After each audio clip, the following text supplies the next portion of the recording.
已经来到13分的差距了。最后一波的进攻在第一节，由塔克老师来主导，强行的切入，他终于得分。一看前面有人倒地，他其实本来要起跳了，结果马上做个定杆了。看你前面打了一个东风，马上吃掉。对。出去之前，我要把自己的数据也弄得非常的漂亮。他说，但是你看陈盈俊啊，或是其他的我们的这些后卫群到了大陆去，其实大家看到还是在那么执着于进攻。不过这一次高国豪的横向传球，对方伸出了2只手，有2名球员把他阻断。塔可拍了一下之后，3分外线进，目前就得这3分。Anthony 塔可在弧顶位置 ，bang， 直接找到篮筐3分球。哦，这个。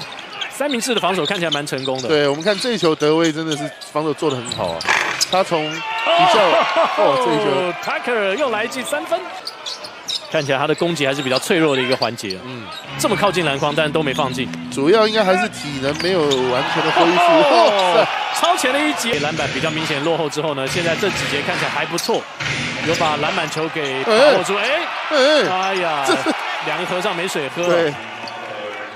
这个工程师3分线的这个手感，大概也就是 Hampton 比较好啊，所以他们可以大胆的做这种比较缩小的防守。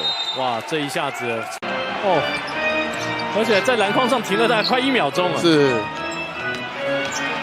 塔可身体靠上去2分拿到，哇！